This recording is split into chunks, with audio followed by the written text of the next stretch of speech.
వచ్చేసి main motive ఏంటంటే మనకు సోఫార్ ఇన్వెస్టిగేషన్ మనకు తెలిసింది. వీళ్ళు వంశీ, వెంకటేష్ అండ్ రవి, వీళ్ళంతా కూడా రమేష్కి చిన్నప్పటి నుంచి పరిచయం, చాలా దగ్గరకు వెళ్తుంది.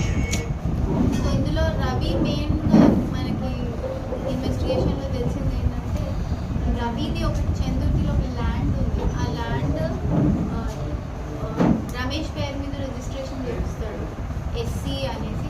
దాంట్లో ఎస్సీ కార్పొరేషన్ నుంచి నిధులు వస్తాయి పెట్రోల్ బంక్ పెట్టడానికి అని చేస్తే రమేష్ రిజిస్ట్రేషన్ చేసుకొని ల్యాండ్ని ఇంకో పెట్రోల్ బంక్ డెవలప్మెంట్ కాకుండా ఇంకోరికి అమ్ముదామని చూసుకుంటాడు. సో ఇట్లా ఏంటంటే బేసిక్గా చీటింగ్, మోసాలు ఇవి తట్టుకోలేదు. ఉండేది ఈ రవి అనే వ్యక్తి. సో అతను చేసిన మోసాలకి కస్టమర్స్ అందరూ ఇతని దగ్గరకు వచ్చి ఇతన్ని పీడిస్తున్నారు అనేది ఒకటి. ఇతను తట్టుకోలేక, ఎక్స్ప్లాయిటేషన్ భరించలేక విసిగెత్తి ఈ ప్లాన్కి ఒడిగట్టున్నారు అనేది మనకు తెలుస్తుంది. సిమిలర్లీ ఇంతకుముందు రిమాండ్ అయిన వెంకటేష్ అండ్ వంశీ కూడా ఇట్లానే ఇతని చనిపోయిన వ్యక్తి బాధితులు అనేది మనకు తెలుస్తుంది. అందుకోసమే చేసినట్టు అర్థమవుతుంది. ఆల్రెడీ మనకి రిమాండ్ చేసిన చెప్పాను, మెయిన్గా వెంకటేష్కి 10,50,000 ఇచ్చేది ఉంటుంది. అది కూడా ఎంత అడిగినా కూడా ఇవ్వకుండా బాకీ అడిగిపోయి ఓన్లీ 50,000 ఇస్తానంటే 50,000 అని చెప్పి అట్లా ఎక్స్ప్లాయిట్ చేయడం.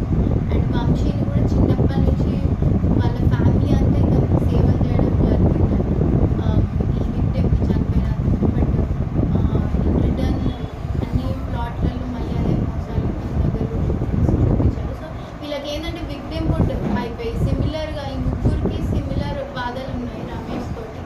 అది విసిగెత్తి చేసి ప్లాన్ ప్రకారం పక్కాగా ప్లాన్ చేసుకుని చేసిన మర్డర్. సోఫార్ అదే అంటున్నాను, సోఫార్ మనం 3 మెంబర్స్ని గుర్తించాం. 3rd మెంబర్ ఈరోజు వెళ్తున్నారు. మెయిన్గా సీన్లో మనకి ఉన్నది ఈ ముగ్గురు అని తెలుస్తుంది. సిరిగిరి మురళి ఎఫ్ఐఆర్ ప్రకారం వాళ్ళ భార్య ఇచ్చిన కంప్లైంట్ ప్రకారం ఉన్నారు వన్ ఆఫ్ ద అక్యూజ్డ్. అందులో అయితే ఇంకా అది వెరిఫికేషన్ చేసుకునే ప్రాసెస్లోనే ఉన్నాం, ఇన్వెస్టిగేషన్ ప్రాసెస్లోనే. బట్ మెయిన్గా అక్కడ ప్రత్యక్షంగా ఉండి చేసిన వాళ్ళైతే ఈ ముగ్గురు అనేది మనకు తెలుస్తుంది.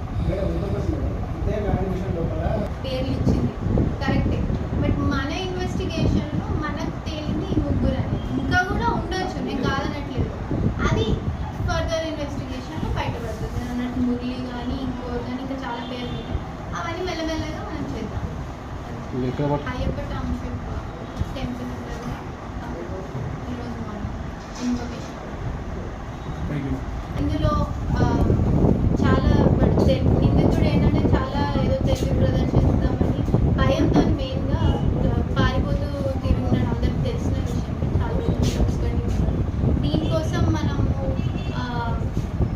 స్పెషల్ టీమ్ ఫామ్ చేసి ఎప్పటి నుంచో నడిపిస్తున్నాం అన్నమాట. కొన్ని టీంలో టౌన్ సిఐ గారు, రామ్మోహన్ ఎస్ఐ గారు, 4 కానిస్టేబుల్స్ ఉన్నారు. 5 కానిస్టేబుల్స్ తిరుపతి, సమీయుద్దీన్, రాజ్ కుమార్, పాషా అండ్ గోపాల్. వీళ్ళందరికీ స్పెషల్ కమెండేషన్స్ తరఫు నుంచి. అండ్ ఇదంతా త్రూ అవుట్ మర్డర్ జరిగిన రోజు నుంచి రూరల్ సిఐ శ్రీనివాస్ గారు ఎప్పటికప్పుడు అసిస్టెన్స్ ఇస్తూనే ఉన్నారు ఈ టీమ్కి. సో వీళ్ళందరి సమిష్ట కృషితో ఇదంతా సాధ్యమైంది. అండ్ వన్ అప్పీల్ నా తరఫు నుంచి, please don't indulge in any rumours. ఇవన్నీ నడుస్తూనే ఉంటాయి ఏదో ఒకటి. బట్ క్రెడిబుల్ ఇన్ఫర్మేషన్ ఉంటే you are always welcome. Please come forward. And నాకు ఇన్ఫర్మేషన్ ఇప్పుడు ఒకటి మన భాస్కర్ గారు ఒకటి చెప్పడం జరిగింది మురళి